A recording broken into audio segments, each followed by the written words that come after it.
That morning, what froze was not just payroll, it was my reputation, my employees' trust, and the firm I built through countless sleepless nights. Walking into the bank, seeing my parents sitting inside the glass office as if they controlled my company's fate, a chilling realization hit me. This was not family help, it was a calculated trap. If I panicked for a single second, I would hand them my entire business on a silver platter. I am Piper Lopez, 36 years old, founder and chief executive officer of Cinder Ward Compliance Group. I deal in risk.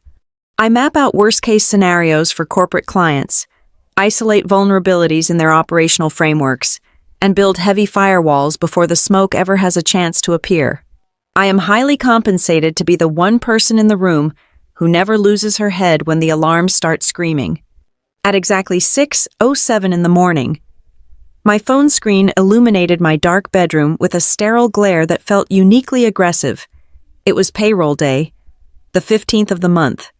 I opened the Halcyon Reserve corporate banking application to do my routine final authorization check, a habit I maintained even after hiring an entire finance department.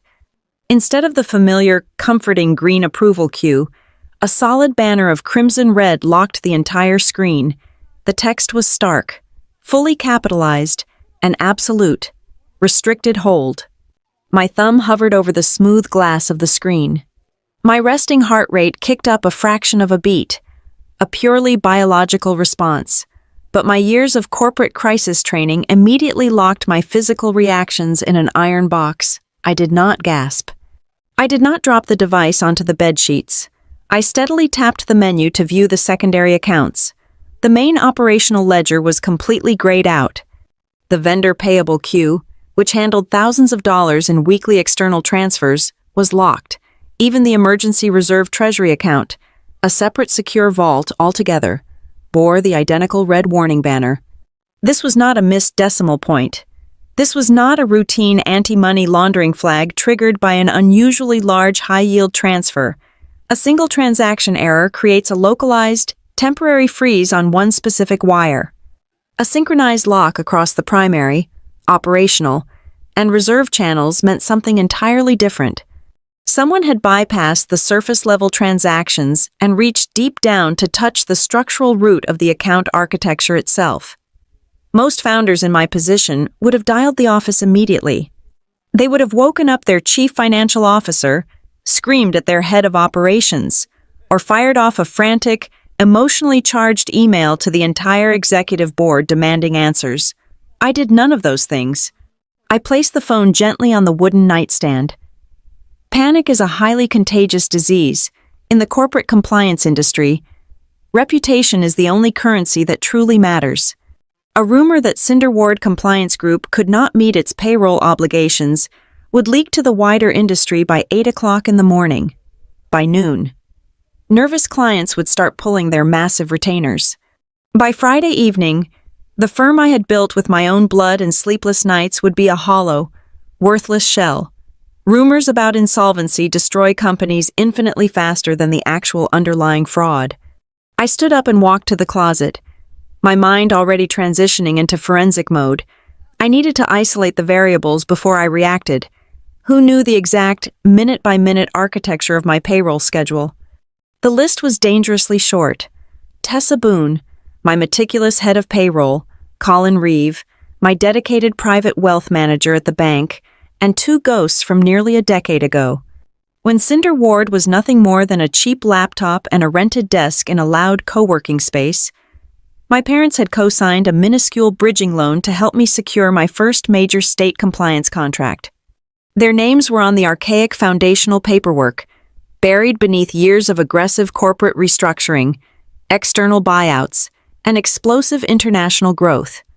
They currently held absolutely zero equity, 0 voting rights, and 0 operational oversight. But their legacy signatures still existed somewhere in the subterranean digital archives of the financial institution. I pulled on a structured charcoal blazer.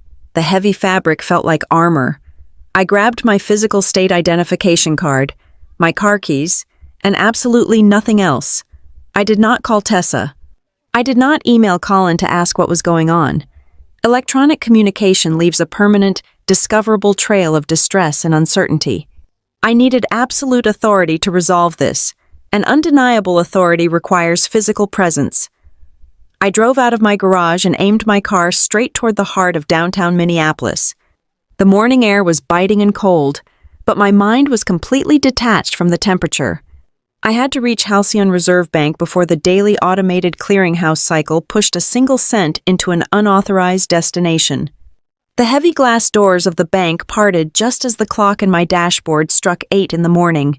The downtown branch was quiet, immaculately polished, smelling faintly of expensive citrus air freshener and old money.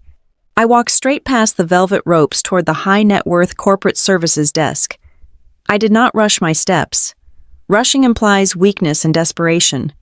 I moved with the exact, measured cadence of a woman who owned the building and everyone inside it. The junior teller at the desk looked up from her monitor. Her polite, heavily trained corporate smile faltered the very second she met my eyes. She recognized me instantly. I was a Tier 1 commercial client, the kind whose accounts kept the branch profitable. "Good morning, Ms. Lopez," she said, her voice dropping a half octave, laced with an unmistakable, vibrating edge of apprehension.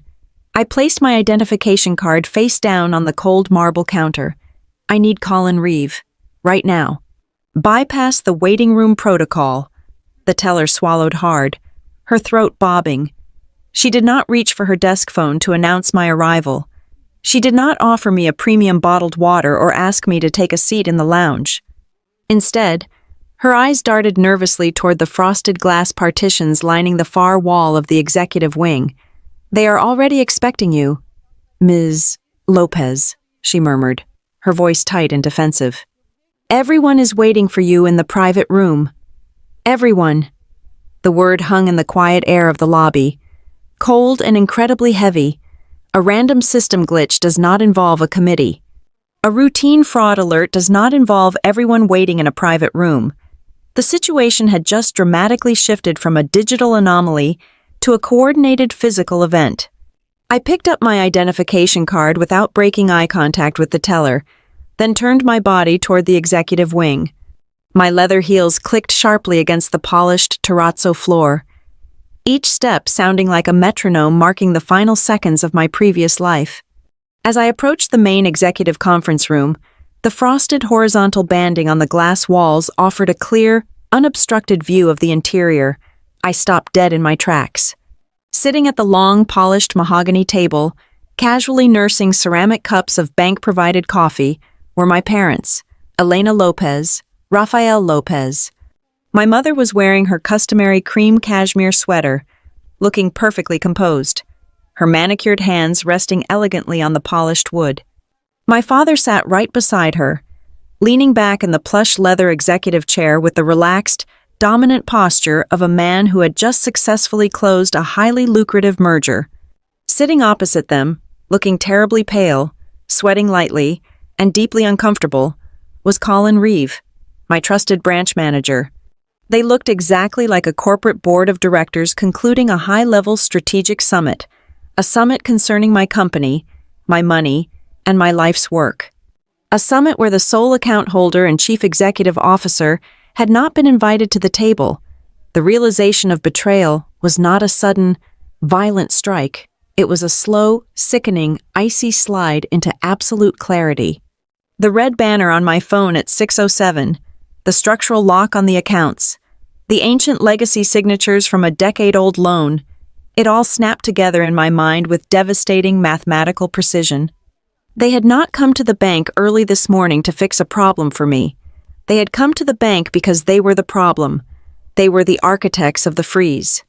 I reached out and firmly grasped the heavy stainless steel handle of the conference room door. I did not hesitate to gather my courage. I pushed the heavy door open and stepped right into the center of the room. The soft, polite murmur of their conversation died instantly. Colin stood up so fast, his heavy leather chair scraped violently against the thick carpet. My mother offered a small, maternal, utterly rehearsed smile that did not reach her eyes. My father shifted his weight forward, opening his mouth to speak, ready to frame the narrative, ready to play the benevolent patriarch, stepping in to save his overwhelmed, struggling daughter from a crisis. I did not give him the oxygen to speak. I did not ask what they were doing here. I did not ask what had happened to my accounts. I bypassed every social convention, ignored every expected emotional reaction of a shocked daughter, and drove a steel spike directly into the center of their carefully planned operation.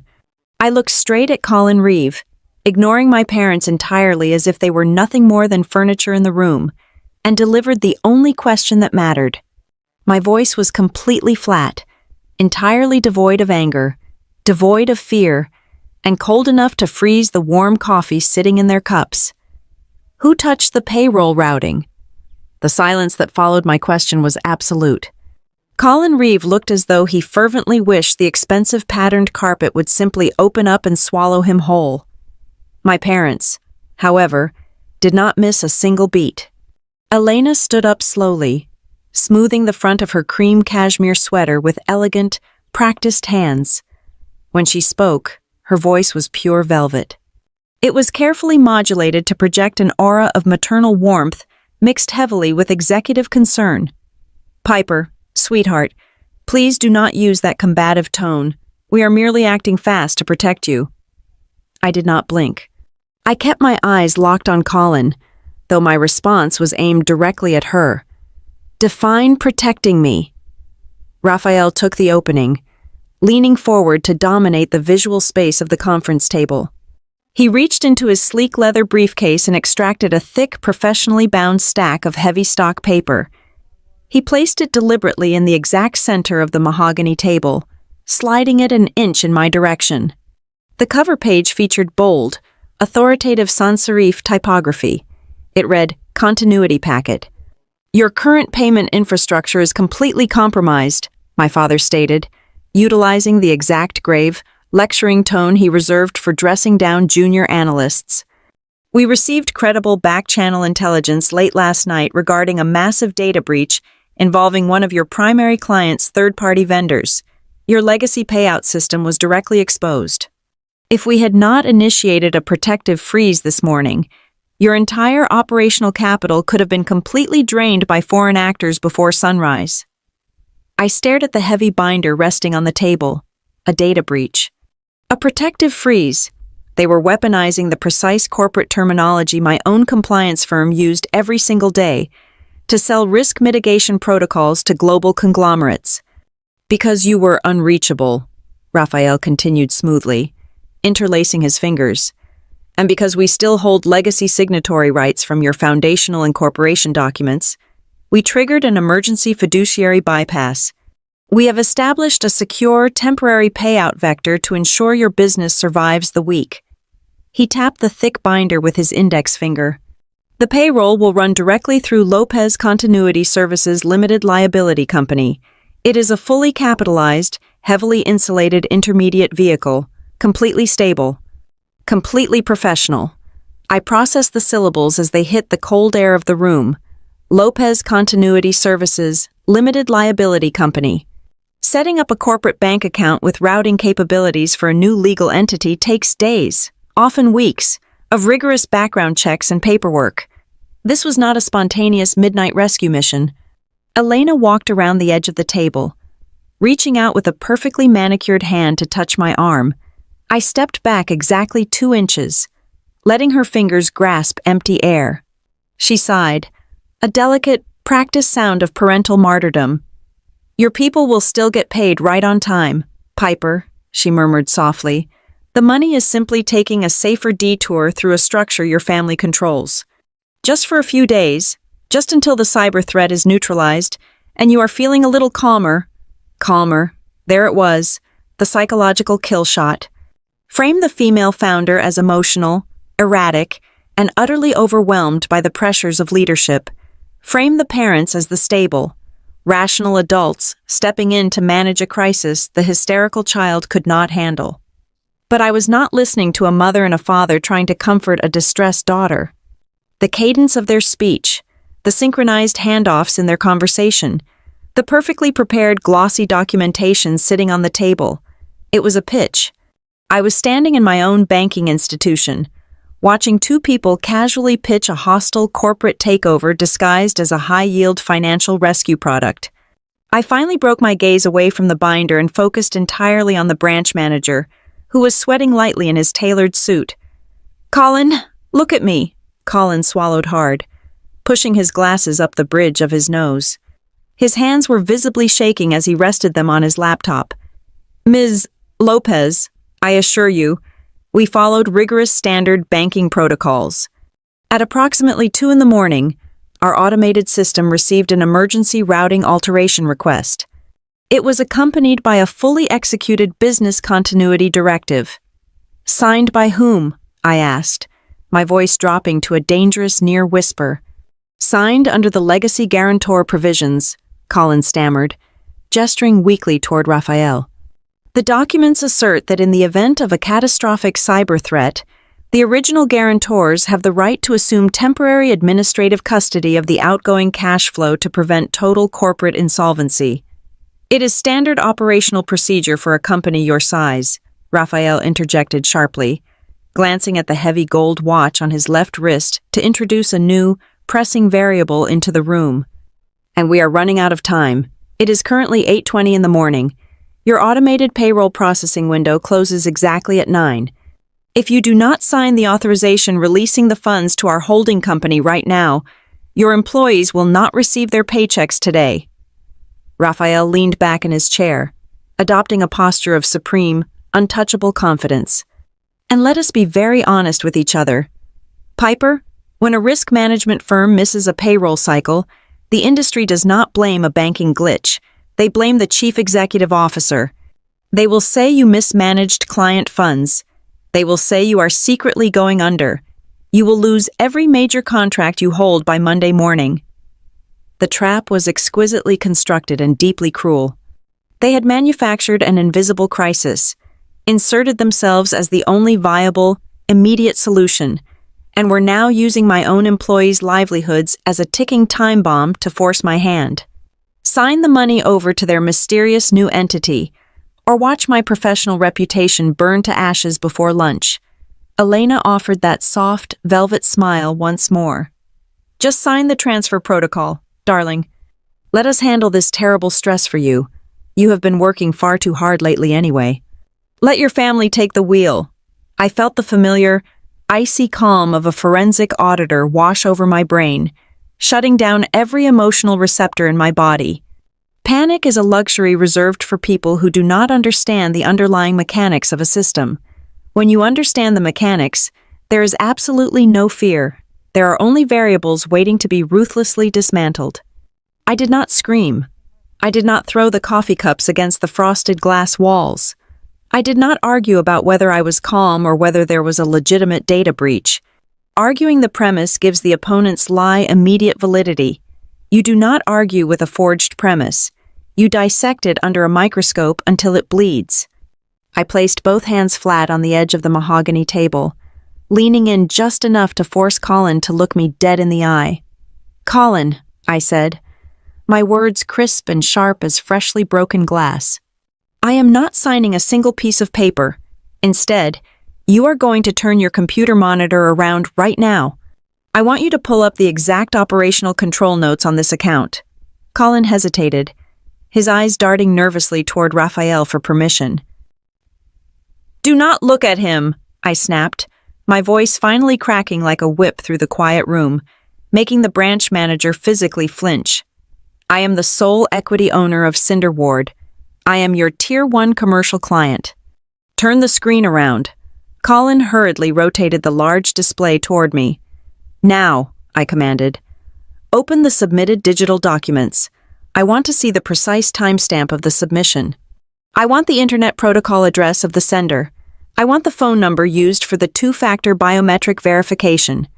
And I want you to pull the complete incorporation history and destination routing numbers for this so-called Lopez Continuity Services Limited Liability Company." Raphael's smug expression faltered for a fraction of a second. It was just a microscopic tightening of his jaw, but I caught it.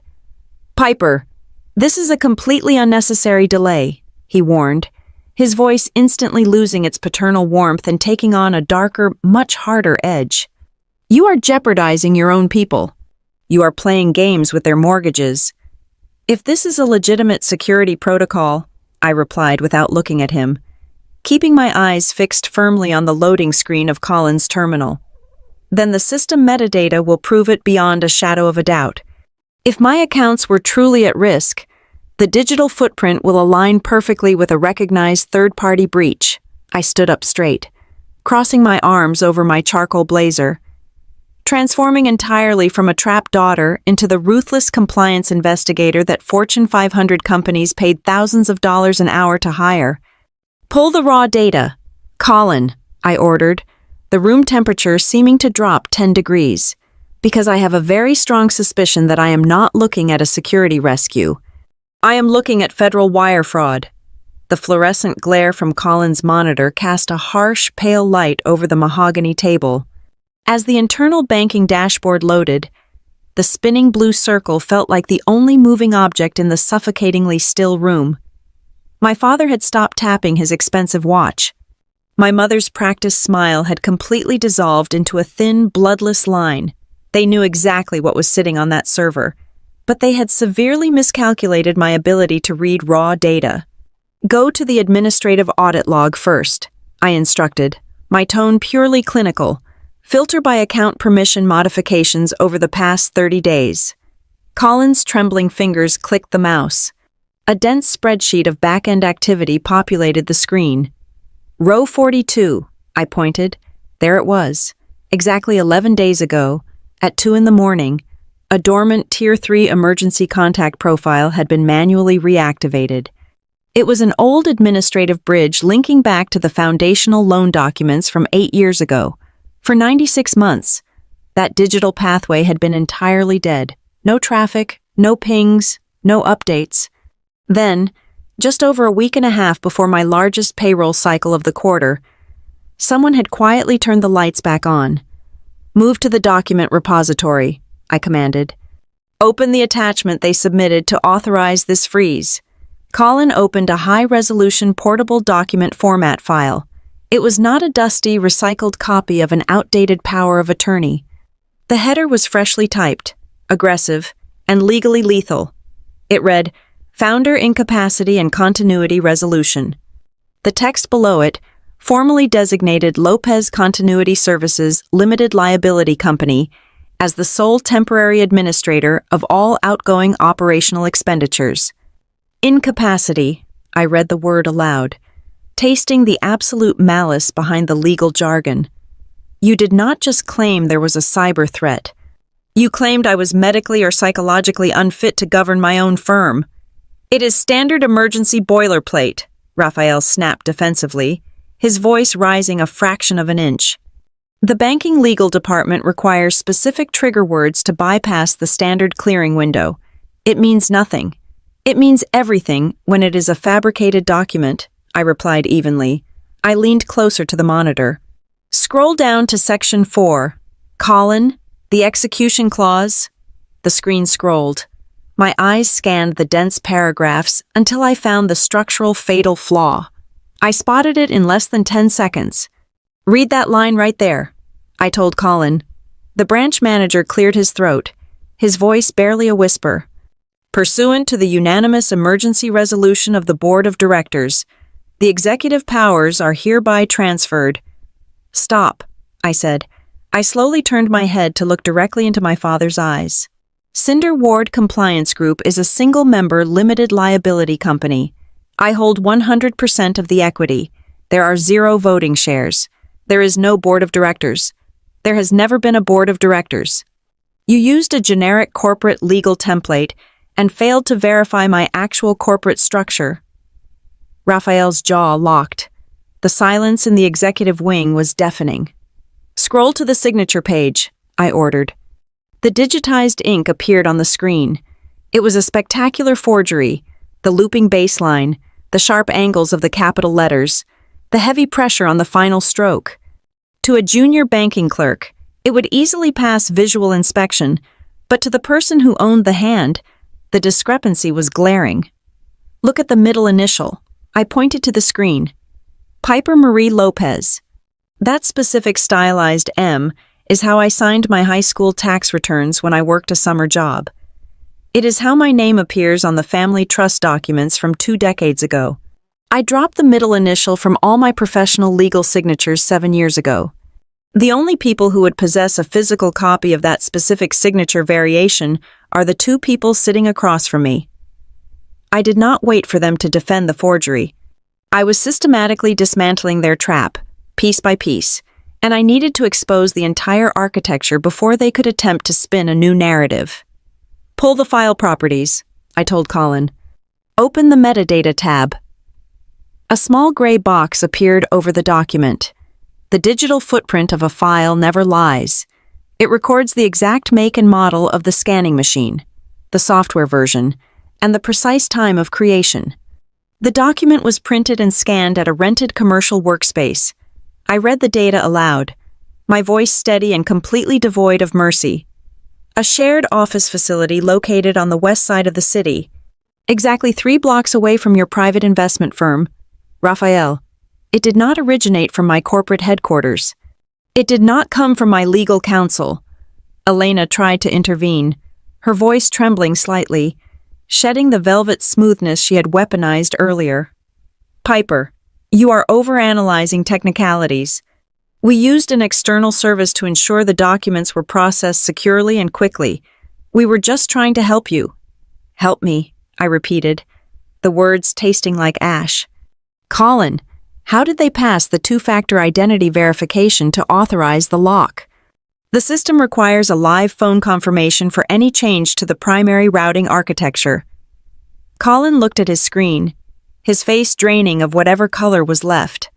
The verification code was sent via an automated voice call to a secondary mobile number listed on the legacy guarantor file. "And what is that number?" I asked. Colin recited a 10-digit sequence. It was a number I had not used since I was in college.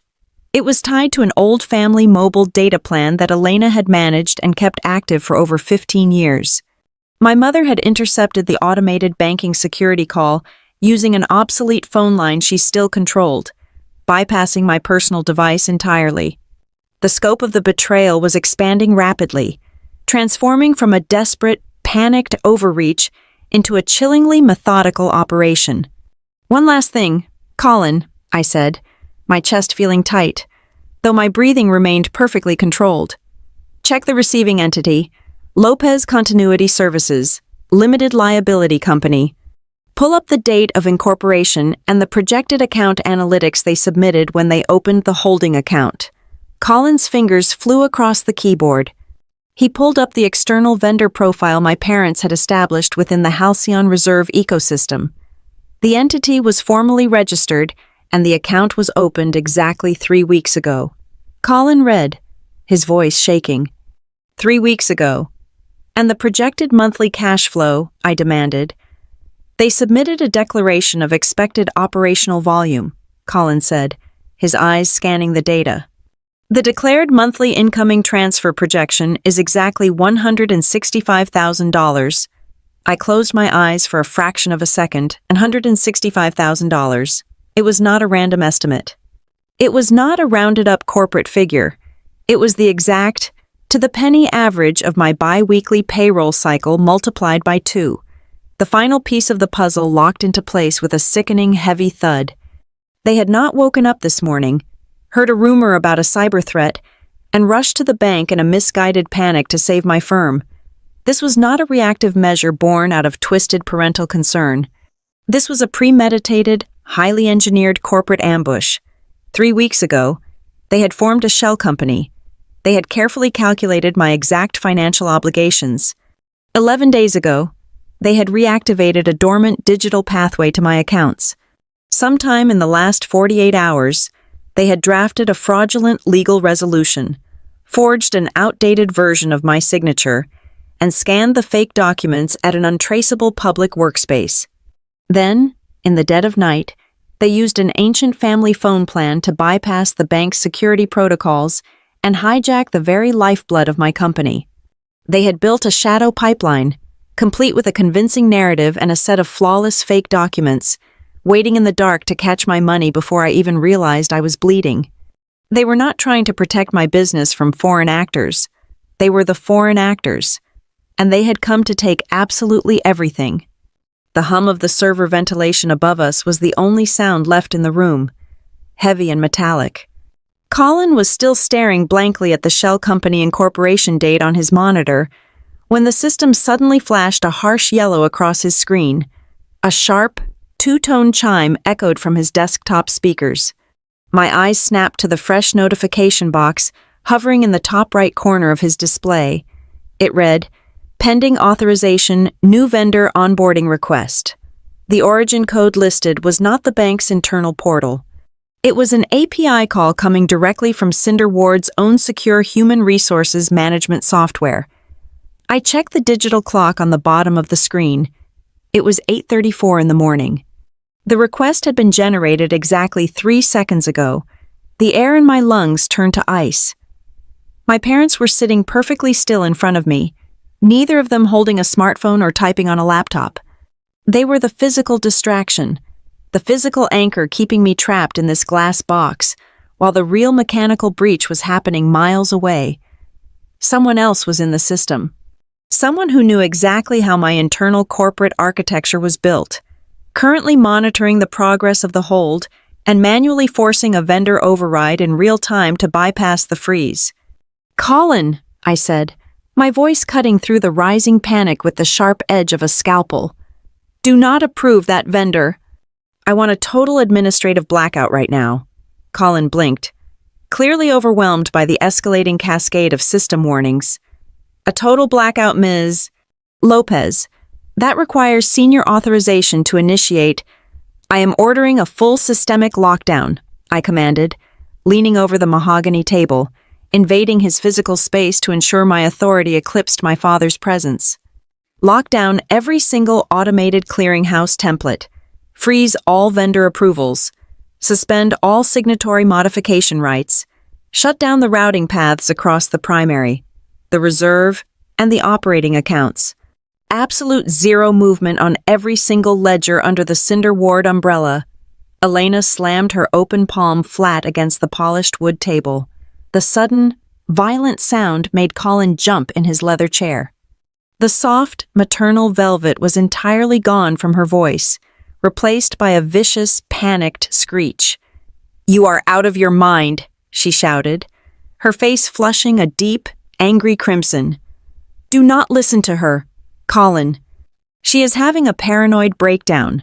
If you freeze the vendor templates, the payroll batch will definitively fail. You are starving your own staff on the 15th of the month. You are going to look completely insane, completely irresponsible, and you will destroy your firm before lunch." "My firm is already under attack," I fired back, not breaking eye contact with the branch manager. "Execute the lockdown." "She is jeopardizing dozens of families," Raphael bellowed, his deep voice rattling the thin glass walls of the conference room. "We have the continuity mandate. We have the authority to bypass her." The door to the executive suite swung open with a quiet, deliberate click that somehow managed to silence the shouting match instantly. A woman stepped into the room. She was in her late 40s, wearing a tailored navy suit devoid of any jewelry or branding. She did not introduce herself with a smile. She did not offer a handshake. She carried a sleek black tablet in one hand and radiated a chilling, absolute stillness that instantly sucked the remaining oxygen out of the room. She was terrifyingly calm, wielding a presence far more dominant than my father's loudest roar. "I am Marisol Vance," she stated, her voice a low, steady hum that demanded absolute compliance. "Regional fraud investigator for Halcyon Reserve." She walked straight to the table, completely ignoring my parents, and positioned herself beside Colin. "Step away from the terminal. Mr. Reeve," Marisol ordered. Colin scrambled out of his chair as if the leather had caught fire. Marisol did not sit down. She leaned over the keyboard, her fingers moving with rapid, brutal efficiency. She dismissed the pending vendor alert and opened a hidden administrative diagnostic window that even Tier 1 clients were never supposed to see. "I have been monitoring this escalation from the regional hub since the primary account lock triggered," Marisol said, her eyes scanning lines of code scrolling down the monitor. "I saw the vendor override attempt hit the server 3 minutes ago." She pulled up the fraudulent continuity resolution my father had so proudly displayed earlier. She did not look at the forged signature or the copied corporate letterhead. She zoomed in on a tiny, pixelated digital stamp in the bottom left corner of the document. "Mr. Lopez," Marisol said, not looking up from the screen. "You claim this is a legally binding emergency resolution, notarized and verified under our electronic compliance standards." Raphael adjusted his silk tie, his chest puffing out slightly as he tried to regain his footing against the new threat. "It is a fully compliant digital execution processed by a certified third-party vendor." Marisol tapped a single key. A secondary window expanded, displaying a bright red warning banner over a transaction log. "This is the electronic notary audit trail for the submitted file," Marisol read, her voice entirely devoid of emotion. "The digital seal attached to this PDF file was generated from an incomplete session. The notary platform requires biometric validation to seal an executive mandate. The session was aborted at 2:14 in the morning. A system timeout," Raphael countered smoothly, though a visible bead of sweat was now tracing its way down his temple. "The platform was unstable, a normal technical glitch. We secured the physical signature beforehand." Marisol finally turned her head and looked directly at him. Her expression was utterly lethal. "A normal technical glitch," she repeated slowly, dissecting his excuse with surgical precision. "The audit log states the session was not terminated due to server instability. The session was aggressively aborted by the security software because the live webcam facial recognition scan resulted in a 0% match with the verified profile of Piper Lopez." The silence returned, heavier and darker than before. "Technical glitches," Marisol continued, her voice dropping to a terrifying whisper, "rarely coincide with a facial mismatch, a forged board resolution, and an unauthorized attempt to reroute millions of dollars into a family holding company that did not exist 21 days ago." She turned back to the keyboard and executed a rapid series of keystrokes. "Initiating a Level 4 fraud containment," Marisol announced, her words finalizing the digital execution of my parents' scheme. "I am permanently revoking all legacy guarantor access. I am scrubbing every unauthorized contact from the master profile. I am preserving the entire network event log for federal review." Elena gasped, taking a stumbling step backward. "Federal review. You cannot involve the authorities. This is an internal family dispute. We are trying to protect her." "You are committing wire fraud on my network," Marisol corrected her coldly. She tapped an earpiece hidden beneath her dark hair. "Front desk security, this is Vance in Executive Room 3. My father stood up, violently shoving his chair back. "We are leaving." "You are absolutely not leaving," Marisol said. Her eyes locked onto Raphael with the intensity of a predator holding its prey. "Security, station 2 officers outside the glass doors of Room 3 immediately. The individuals currently inside are not to leave the building under any circumstances until the total account lockdown is successfully verified across all regional servers and the federal incident report is formally filed." My parents froze. The glossy continuity packet sat abandoned in the center of the table. The trap they had spent weeks building had just snapped shut, but they were the ones caught inside the steel jaws. I stepped out of the immediate blast radius of Executive Room 3, leaving Marisol Vance and the 2 security officers to manage the physical containment of my parents. The air in the main lobby felt 10 degrees cooler, but I did not have the luxury of exhaling. The adrenaline was still humming through my veins, sharp and acidic. Yet my mind remained compartmentalized. I had a company to run. The betrayal could wait. The payroll could not. I pulled out my mobile device and drafted a company-wide memorandum. I did not write a sprawling, emotional apology. I did not mention my family or the word fraud. Transparency is vital, but oversharing during an active crisis only breeds panic. I kept it to exactly 1 paragraph. To all Cinder Ward staff. Our automated payroll cycle is experiencing a slight delay this morning due to an unauthorized external routing modification request. Please be assured that zero funds have been compromised or lost. Our financial team has already secured the perimeter, and I will provide a definitive update before noon today. Thank you for your patience and absolute focus on our clients. I pressed send. Instantly, the message materialized in the inboxes of over 80 employees. By acknowledging the issue before they could discover it themselves, I killed the rumor mill before it could even boot up. My phone vibrated violently in my hand the second the email went out. It was Tessa Boone. I answered on the first ring. "Are we under attack?" Tessa demanded, her voice tight but remarkably disciplined. She was looking at her own terminal miles away. "We are contained," I replied, walking toward a vacant, soundproofed client consultation booth in the corner of the bank lobby. "But I need you to confirm something for me right now. Did a new vendor authorization hit your queue this morning?" Tessa was already typing on her end. "Yes, a request to onboard a new payee hit the internal portal just over 20 minutes ago. I did not approve it. I assumed it was a phishing attempt because the destination entity was completely unknown to me. But Piper, that is not the worst part. Tell me." "I pulled the access logs from last night," Tessa said, her fingers clacking rapidly across her mechanical keyboard. "Someone breached the human resources portal at 1:45 in the morning. They did not hack the firewall. They walked right through the front door using an old administrative security token. A token that was supposed to be decommissioned over 6 months ago?" My grip on the phone tightened until my knuckles turned white. An old token. My parents did not possess the technical literacy to execute an internal system breach, let alone intercept an administrative token. They had a ghost inside my machine. A ghost who knew exactly which digital doors were left unlocked. "Revoke all existing tokens immediately," I ordered. "Force a global password reset for every single employee profile, starting with the executive suite. Then, I need you to initiate Protocol Epsilon." There was a brief pause on the line. Protocol Epsilon meant we were completely abandoning our primary financial arteries. "Are you sure?" Tessa asked.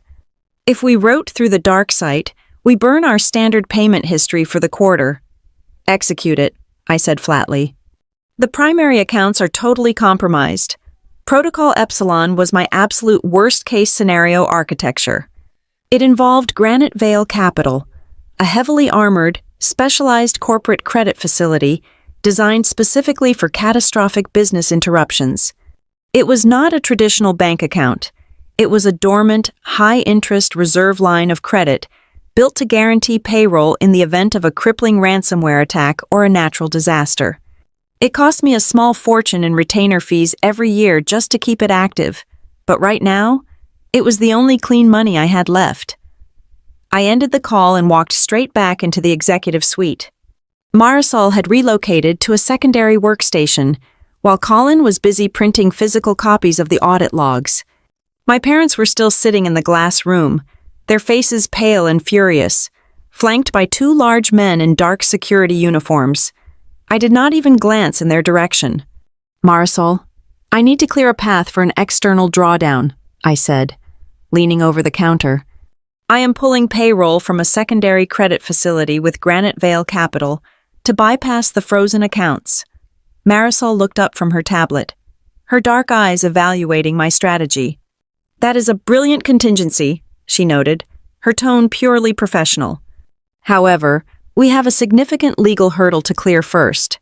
She tapped her screen, bringing up a newly decoded section of my parents' fraudulent submission. "Your family did not just submit a request to transfer a specific sum of money," Marisol explained, pointing a perfectly manicured finger at a dense paragraph of legalese. "They submitted a formal petition to be recognized by this institution as the recurring payroll administrative custodian for Cinder Ward." I stared at the words on the screen.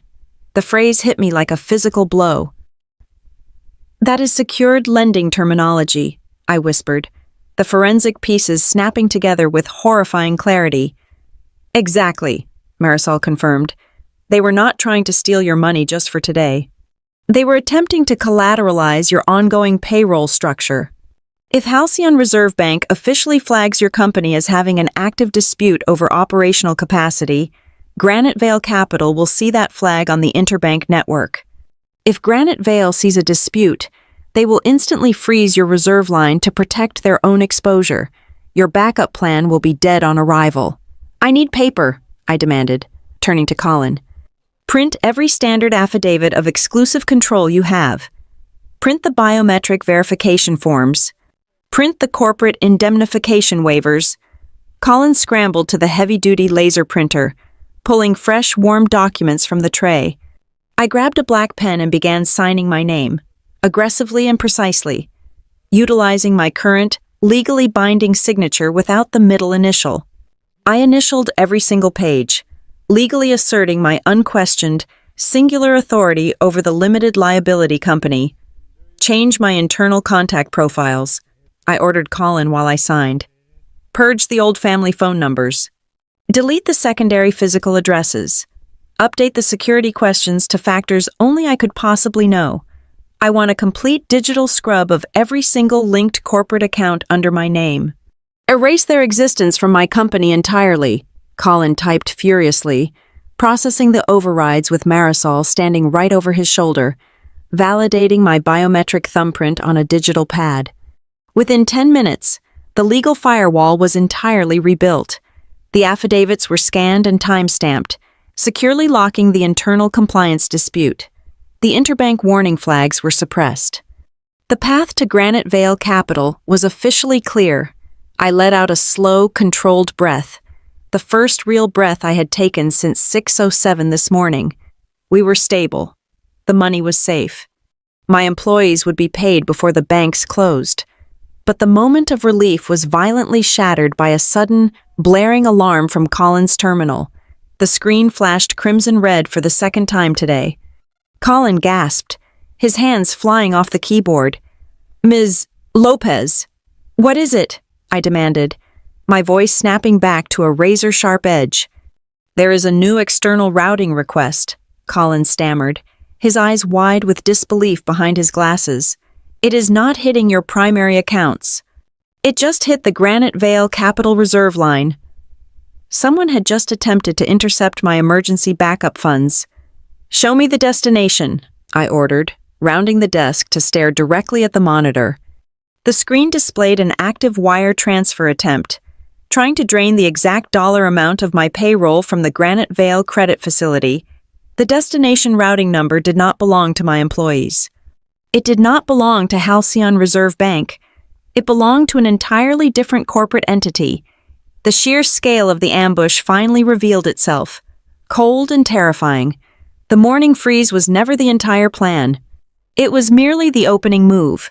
They knew I would lock down the primary accounts. They knew I was smart enough to stop the initial transfer.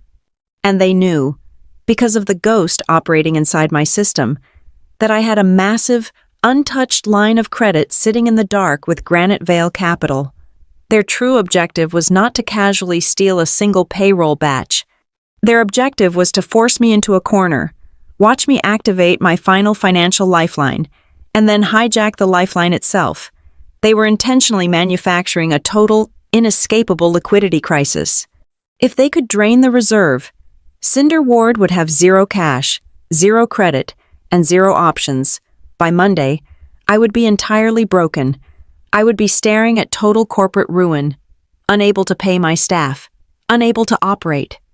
And right at that exact moment of maximum despair, my parents would conveniently step out of the shadows, offering to save my company with the very funds they had just stolen from me, demanding absolute control of my firm in exchange for their miraculous help.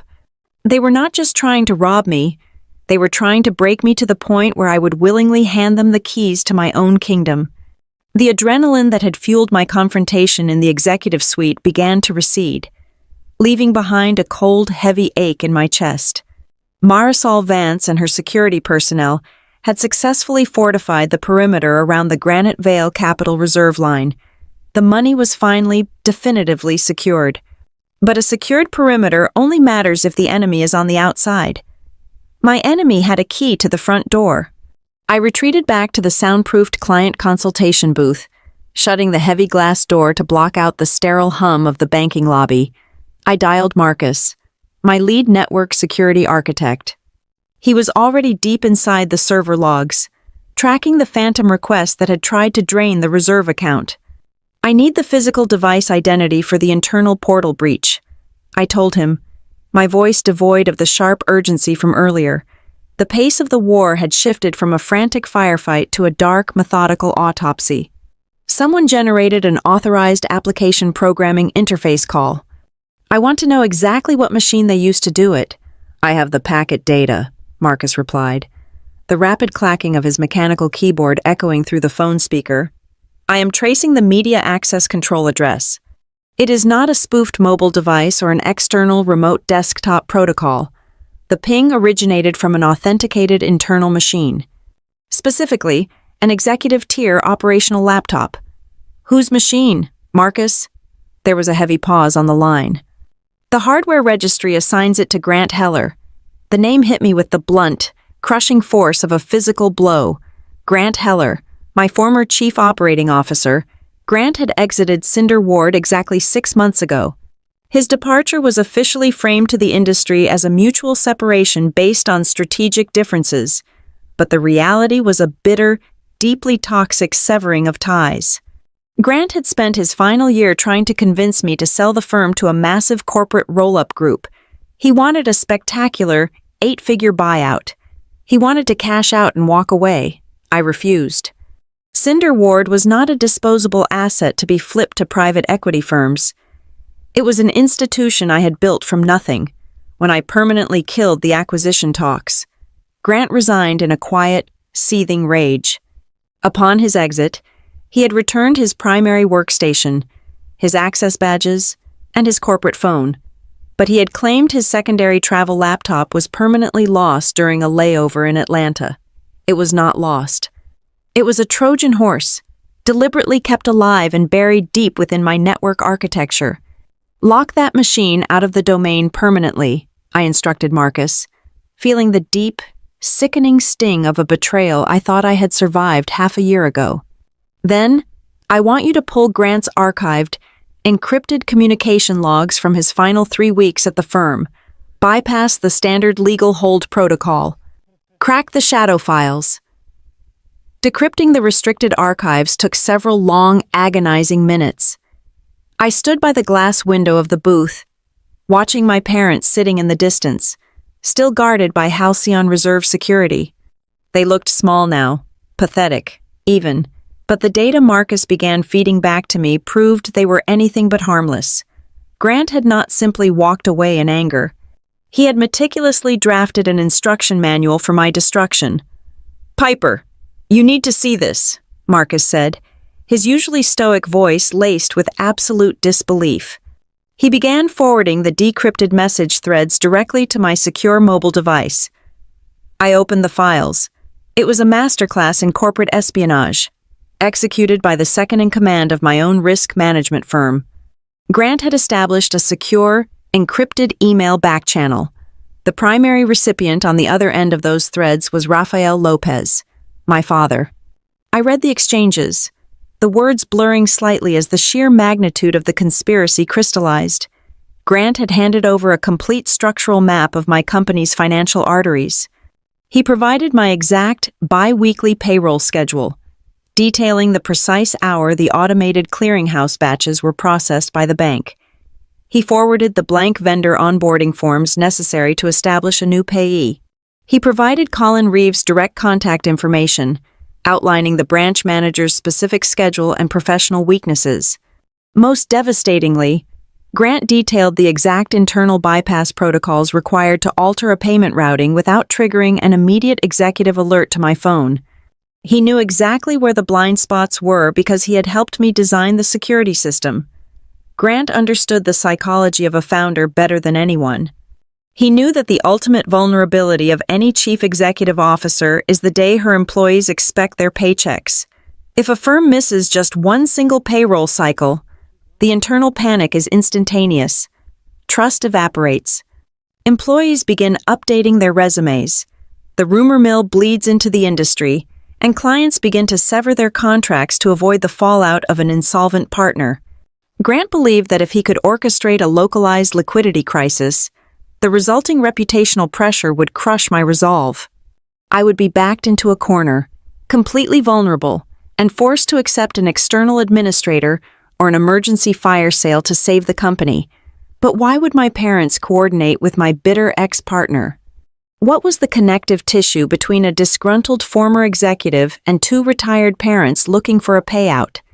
I opened a background search application on my phone, bypassing my internal network entirely to pull public professional affiliations.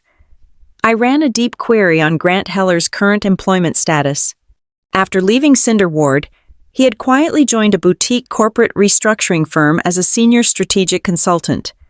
The firm specialized in acquiring distressed assets and providing emergency bridge capital to failing businesses. I dug into the firm's holding structure, tracing the limited liability partnerships all the way up to the managing director.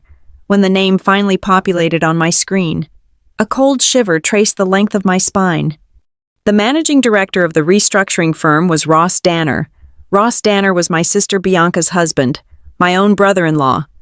The entire architecture of the ambush was finally visible, laid bare under the harsh light of the investigation. The scope was breathtaking. This was never a simple case of my parents overstepping their boundaries. It was a fully synchronized, multi-front corporate siege. My parents provided the legal foundation, the historical signatures, and the necessary blood relation to feign a legitimate family continuity crisis to the banking institution. Grant Heller provided the operational blueprints, the internal access, and the digital backdoor required to intercept the funds. Ross Danner provided the financial vehicle, the legal restructuring framework, and the ultimate incentive to absorb my company's cash flow. They were all standing together on the same side of the battlefield. My mother, my father, my brother-in-law, and my former partner, a coalition of the people I had trusted most, united by a singular, ruthless objective to break me. My phone buzzed again. It was Tessa Boone. I answered, my voice flat and hollow. "Piper," Tessa said slowly, her tone carrying the weight of a sudden, dark realization. "I was just reviewing the old compliance sprint records from last year to see what else Grant might have had access to. I just remembered something from a strategy meeting about 8 months ago, before he resigned." "Tell me," I said. "Grant pitched a new operational safeguard model," Tessa explained, her voice dropping. "He called it a family continuity backstop. It was a theoretical structure where a founder facing a severe operational crisis could temporarily assign fiduciary control of the payroll systems to a family-owned entity. He argued it would protect the core assets from external creditors during a restructuring phase." I closed my eyes, resting my forehead against the cool glass of the booth. I remembered the pitch perfectly. We had been sitting in the main conference room.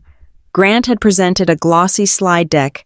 I had killed the proposal before he even finished the presentation. I called it a dangerously vague concept, a blatant circumvention of standard corporate governance, and a massive invitation for internal embezzlement.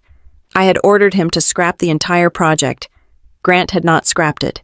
He had simply taken his rejected compliance model, polished the rough edges, personalized the variables, and weaponized it against the very person who told him it was dangerous. He sold the blueprint to my family. The elaborate trap I was fighting today was not a brilliant new invention. It was an old idea, recycled and aimed directly at the most painful weak point of any person who builds a company from nothing, the sacred obligation to pay the people who work for you. They took my duty to my team and turned it into a loaded weapon aimed directly at my back. I opened my eyes, staring out across the lobby. The frantic, desperate energy of the morning was completely gone. In its place was a terrifying, absolute clarity. The betrayal was no longer a matter of broken familial bonds or emotional wounds. It was a matter of structural leverage. They had built a machine to destroy me. Now, I understood exactly how the machine worked. I stepped out of the soundproof client consultation booth, leaving the echoes of the internal network breach behind me. The main executive lobby of the bank felt distinctly different now. The chaotic, frantic energy of an active crisis had evaporated, replaced by the heavy, suffocating atmosphere of a crime scene. Marisol Vance was waiting for me near the polished mahogany desk. She was no longer alone. Standing beside her was a tall, incredibly sharp-looking man holding a leather folio. He did not possess the nervous energy of a branch manager. He carried the quiet, lethal authority of a senior litigator. Marisol gestured toward him. "He is the senior legal counsel for the regional banking division," she explained, her voice low and entirely devoid of pleasantries. "We have been running a concurrent external investigation while you were securing your internal perimeter. We bypassed the standard processing queues and pulled the interbank communication logs for the newly formed family holding company." The legal counsel opened his folio and extracted a single heavily printed document. He did not hand it to me immediately. He placed it flat on the table, treating it like a piece of highly volatile evidence. "We traced the destination routing data of the shell company your parents established," the counsel stated smoothly. "We did not just look at where they wanted to put your money today. We looked at who they were talking to yesterday. This is a decrypted transmission log between their new entity and a private credit fund located in Chicago. It is a term sheet for a leveraged commercial loan." I looked down at the paper. The text was dense, filled with aggressive financial covenants and predatory lending jargon, but my eyes instantly locked onto the summary paragraph. My mother and my father had not simply walked into a private equity office asking for a personal favor. They had constructed a massive, fraudulent corporate narrative. They formally declared to the shadow lenders that their new entity was an established, highly capitalized fiduciary services provider. They claimed they were finalizing contracts to take over the recurring operational disbursements for a portfolio of mid-sized commercial enterprises. And sitting right at the top of that fabricated portfolio, serving as the crown jewel of their collateral, was my firm. They had legally designated my company as their anchor client. They promised the private lenders a guaranteed, uninterrupted river of cash, I whispered, reading the exact terminology they had used to sell my life's work. "Precisely," Marisol confirmed. "But private credit funds do not disperse capital based on promises. They require a proof of concept. They require a live transaction." I scanned the next section of the document, and the true, devastating mathematics of their trap finally materialized. The clause was highlighted in stark yellow ink. If my payroll routed successfully through their holding account just one single time today, the private lender would instantly recognize the entire fiduciary portfolio as active and verified. Upon that single successful clearing, the shadow fund was contractually obligated to release a massive tranche of bridge funding. The amount requested was $6.8 million. The disbursement deadline was explicitly set for 5 p.m. today. They did not want to steal my payroll to keep it. They only needed to hold it for a few hours. They needed my employees' salaries to act as a living, breathing prop to trigger a multi-million-dollar payout before the close of business. I looked up from the document, my mind racing through the financial connections. Where was the bridge funding supposed to go? $6.8 million is not a retirement nest egg. That is institutional rescue capital. The legal counsel turned to the second page of the term sheet. The designated beneficiary of the bridge loan is a commercial real estate holding trust. The trust is currently managing a massive, deeply distressed urban redevelopment project on the south side of the city. We ran a cross-reference on the managing partners of that specific development. The primary stakeholder is Ross Danner. The name hung in the cold, sterile air of the bank lobby. Ross Danner, my sister Bianca's husband. The redevelopment project had been the crown jewel of his real estate portfolio, a massive gamble that had been quietly bleeding capital for over 2 years. The supply chain delays, the skyrocketing interest rates, and a series of brutal zoning disputes had turned his empire into a massive financial sinkhole. But Ross going bankrupt did not explain why my parents were willing to commit federal wire fraud. I looked closer at the guarantor signatures listed on the collateral documents. There it was. My father had not just offered moral support to his son-in-law. Raphael had co-signed the mezzanine debt. He had pledged his own personal assets, his investment accounts, and the equity in his own home to secure the real estate loans for Ross. If the development project went completely under, Ross would be wiped out. But Raphael would be dragged down right alongside him. My parents were staring at total, irreversible bankruptcy. They were weeks, perhaps days, away from losing the opulent lifestyle they had spent 4 decades building.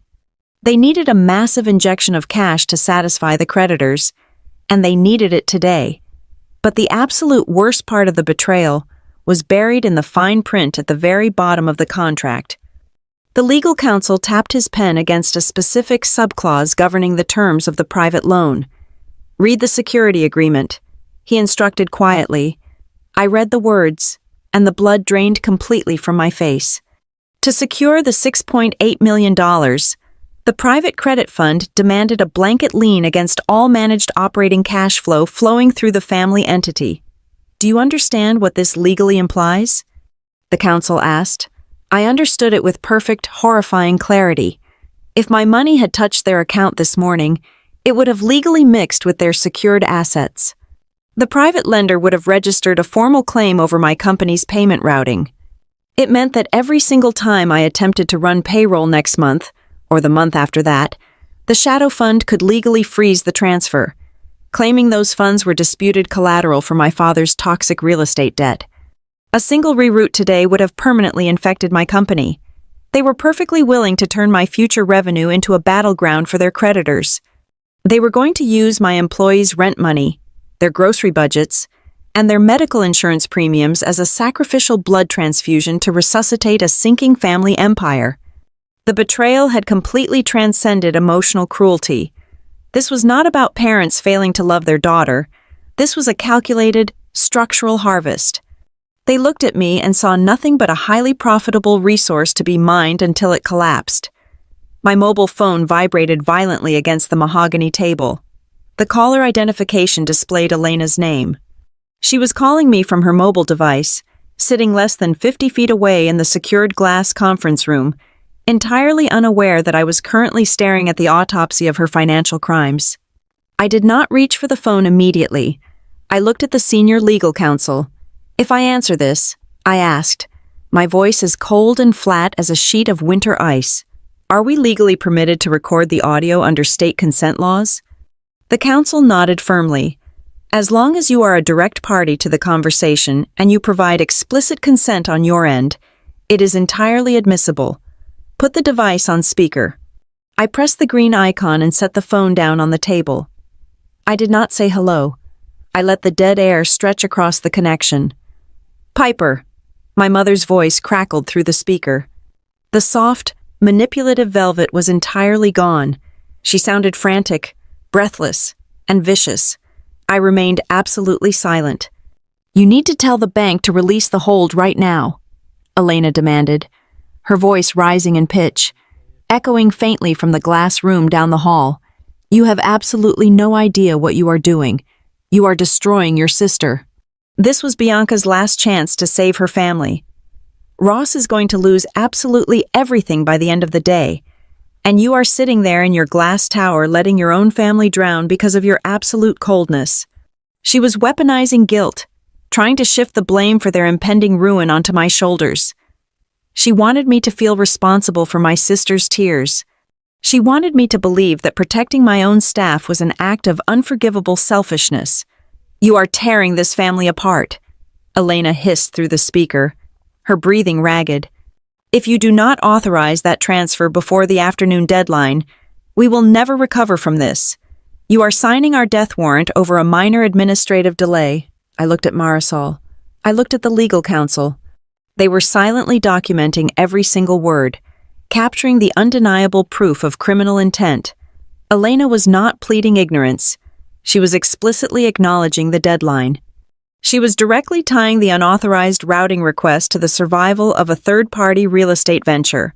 She was confessing to the exact economic motives we had just uncovered on the term sheet. I did not soften. I did not yell back. I did not ask her how she could possibly do this to me. Seeking closure from a parasite is a spectacular waste of time. I leaned closer to the microphone. My voice did not shake. It was the calmest, most terrifying sound I had ever produced in my entire life. "The transfer is permanently canceled," I stated, The internal breach has been sealed. The federal incident report has been filed. Do not ever call this number again. I terminated the connection. I looked down at the term sheet one last time, feeling the final, decaying threads of my family entirely sever and turn to dust. They had built a spectacular trap, but they forgot one crucial detail. They taught me exactly how to survive in a room full of predators. The atmosphere in the bank lobby had irreversibly shifted. It was no longer a contained corporate emergency.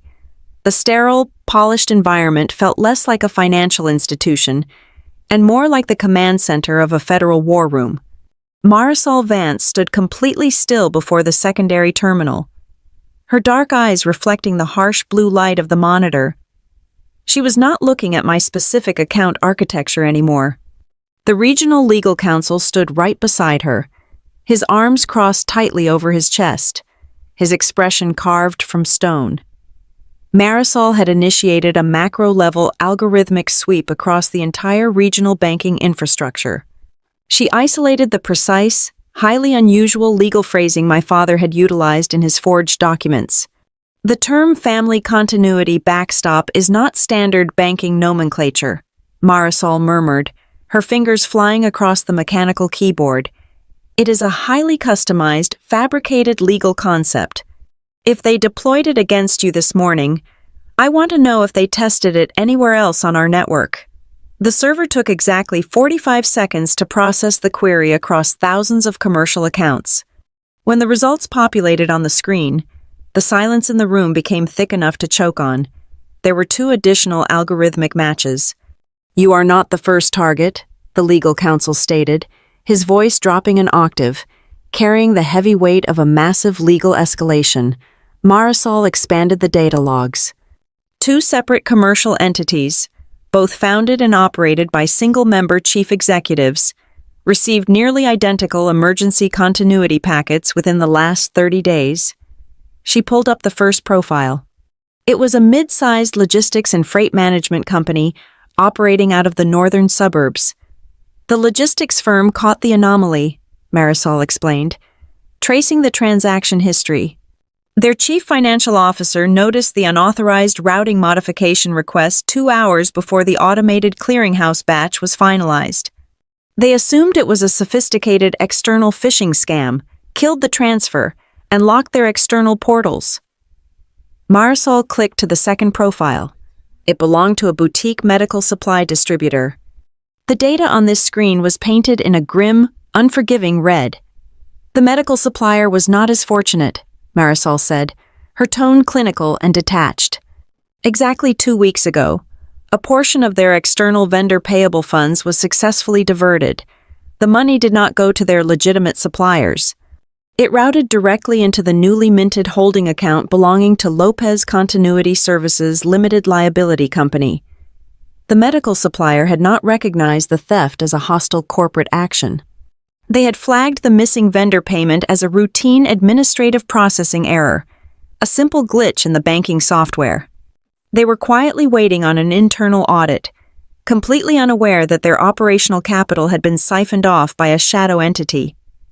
The terrifying reality of the situation washed over me, cold and absolute. Within the span of a few short hours, my entire understanding of the battlefield had been violently rewritten. I was not just a daughter betrayed by desperate parents in a moment of panic. I was the final, massive payload in a highly systematic, rigorously tested chain of corporate fraud. The logistics firm and the medical supplier were the beta tests. My family and Grant Heller had utilized those smaller companies to probe the automated defenses of the banking institution. They needed to see exactly what kind of paperwork triggered a manual administrative review and what kind of fraudulent digital notary seal could slip through the automated cracks. Once they successfully extracted funds from the medical supplier without triggering a catastrophic system alarm, they knew their pipeline was fully viable. They had refined their weapon, polished the methodology, and aimed the upgraded system directly at my bi-weekly payroll. The regional counsel did not hesitate. He picked up his mobile device and bypassed the standard reporting channels, dialing a direct, encrypted line. "I am bringing in the Federal Financial Crimes Liaison," he announced to the room. This is no longer a localized dispute over operational capacity. We have forged legal instruments. We have the fraudulent misrepresentation of fiduciary services. We have the deliberate interception of recurring corporate disbursements. And we have a confirmed, repeated approach model operating across multiple commercial victims. This is a systemic wire fraud operation. While the council briefed the federal authorities on the phone, Marisol continued to dissect the digital corpses of the other two targeted companies. She was hunting for the connective tissue. What links a risk management firm, a freight logistics company, and a medical supplier? Marisol asked aloud, her eyes darting across the cross-referenced ledgers. They operate in entirely different sectors. They do not share supply chains. Pull their external vendor histories, I instructed, my voice incredibly calm, fueled by a dark forensic adrenaline.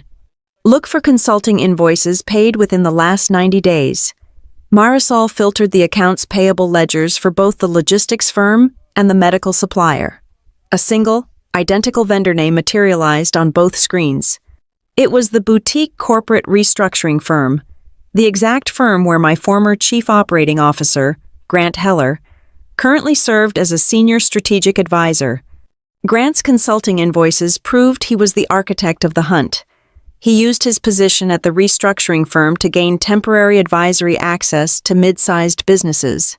He screened the prey. He identified the companies with exhausted founders, thin human resources departments, and a heavy reliance on automated banking features.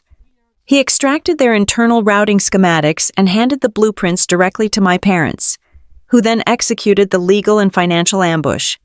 But as the data proved Grant's involvement, a much darker, far more painful realization began to claw its way into my mind.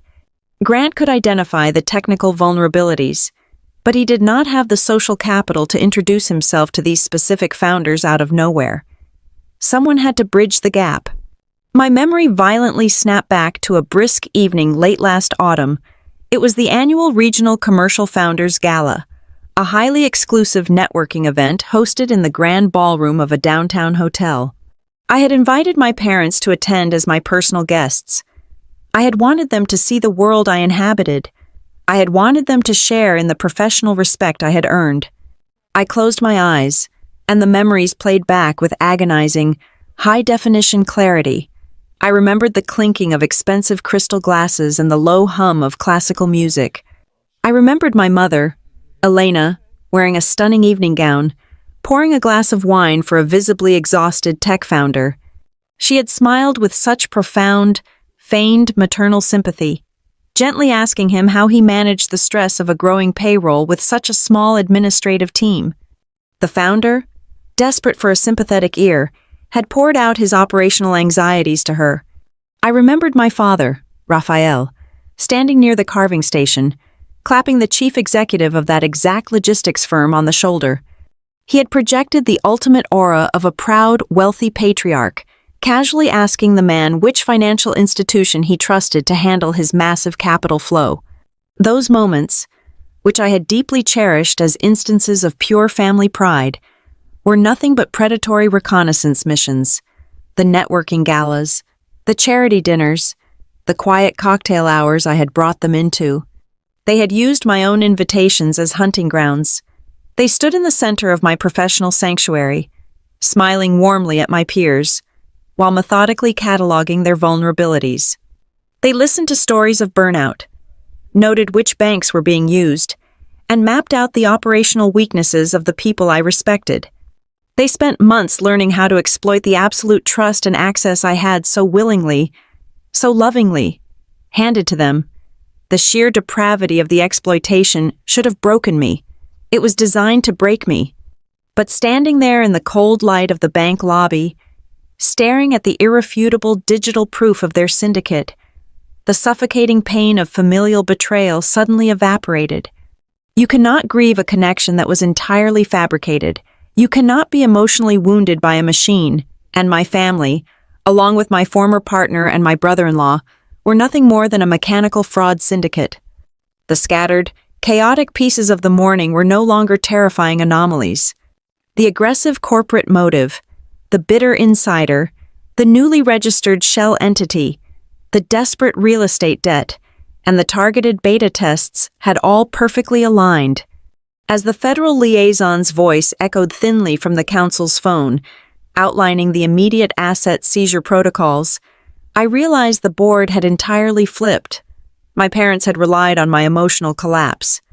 They had built their entire timeline on the assumption that I would panic, that I would be blinded by the shock of their betrayal, and that I would surrender to their pressure before the afternoon deadline.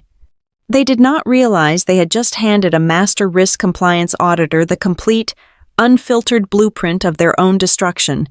I was no longer a bleeding target trying to survive an ambush.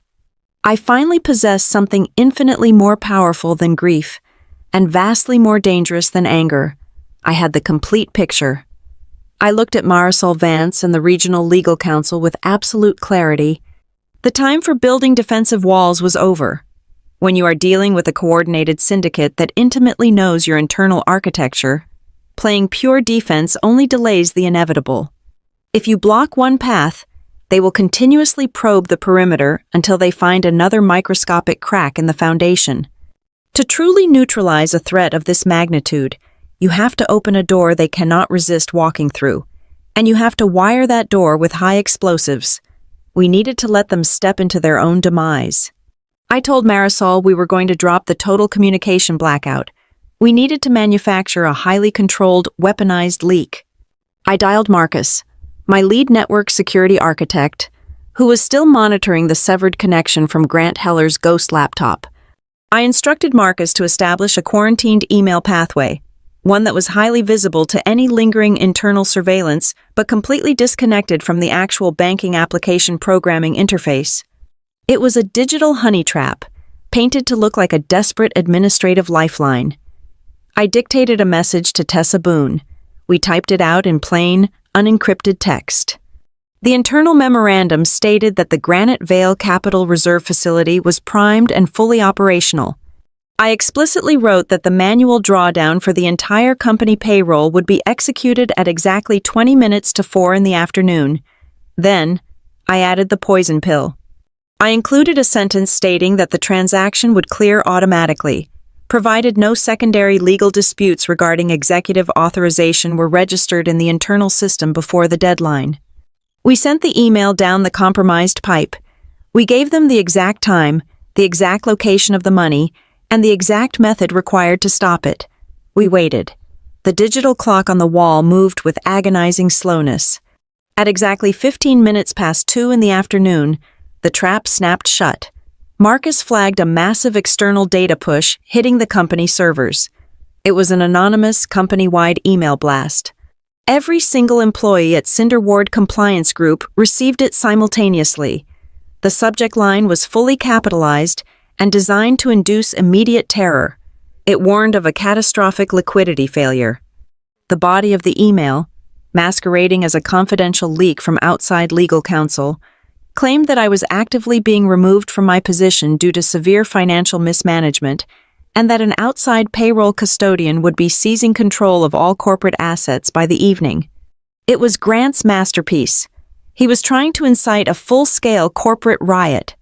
He needed my staff to panic, to flood the Human Resources Department with demands, to threaten mass resignations, and to create a highly documented internal dispute that he could then leverage to freeze the Granite Vale funds.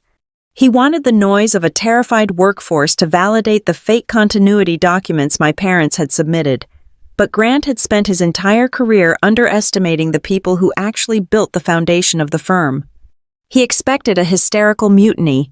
He received absolute, deafening silence, because I had sent that short, factual memorandum at the very beginning of the morning crisis. My employees were already inoculated against the panic. They knew the perimeter was secure, and they trusted the chain of command. Instead of calling their mortgage brokers or screaming at their managers, over 50 distinct employees simply forwarded the anonymous threat directly to our internal compliance and legal department. There was no chaos. There was no operational halt. There was only a quiet, highly disciplined gathering of forensic evidence. The psychological weapon completely misfired, leaving a massive, highly visible digital footprint in its wake. While the failed email blast was still echoing through the server, Marcus locked onto the origin point. It was not routed through a sophisticated international proxy server. The sender was arrogant and hurried. The Internet Protocol address traced back to a premium, short-term commercial workspace located in the downtown financial district. Marcus pulled the current lease ledger for that specific suite. It was rented by the hour, paid for with a corporate credit card registered to the boutique restructuring firm managed by Ross Danner. The loop was perfectly closed. My brother-in-law's firm had just formally launched a cyber assault against my employees. While Marcus gathered the digital footprints, my external corporate litigator was already standing inside a federal courthouse. Armed with the intercepted term sheet, the forged digital notary logs, and now the traced cyber attack directly linking the restructuring firm to the extortion attempt, he filed an emergency ex parte motion. Within 45 minutes, a federal judge signed a temporary restraining order.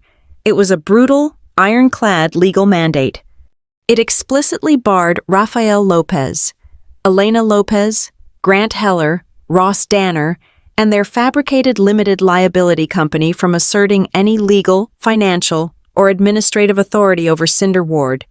It carried the immediate threat of federal contempt and incarceration. Back inside the bank, the atmosphere within the glass conference room was growing violently desperate. My parents could feel the silence.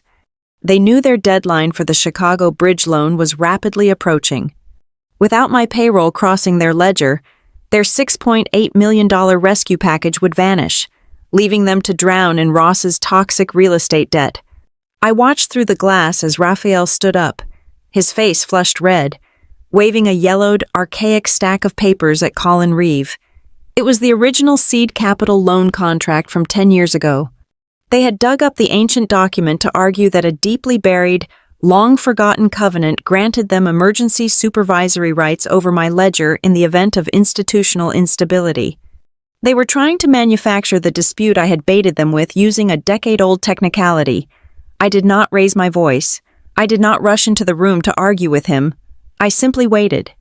I realized then that the most devastating element of absolute retaliation is not volume. It is not screaming your pain into the face of your betrayer or demanding an apology they are incapable of giving. It is timing. It is the cold mathematical precision of letting them build their final lie, letting them place all their weight upon it, and then quietly removing the floor. Just as my father slammed the decade-old contract onto the mahogany table, demanding Colin halt the granite veil transfer, the heavy glass door of the suite swung open. My corporate litigator walked in, bypassing my parents entirely. He did not say a single word to them. He simply placed the freshly stamped federal injunction directly on top of their archaic loan document.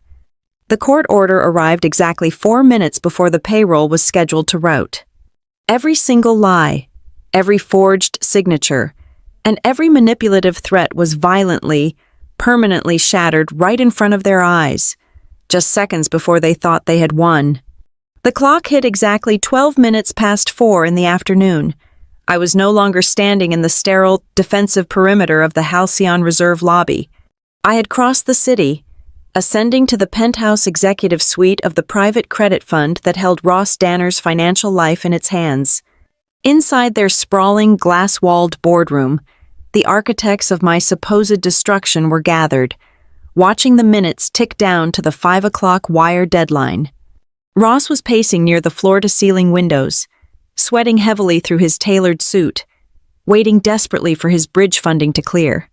My father sat at the head of the heavy oak table, exuding the manufactured, arrogant confidence of a patriarch who believed he had successfully cornered his prey.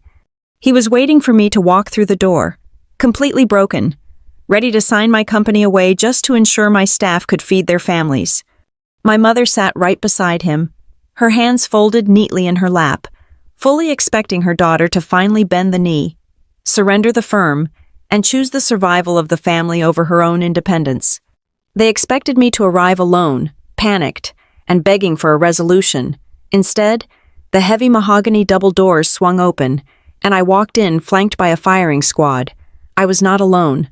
Marisol Vance flanked my right side, her expression carved from absolute ice.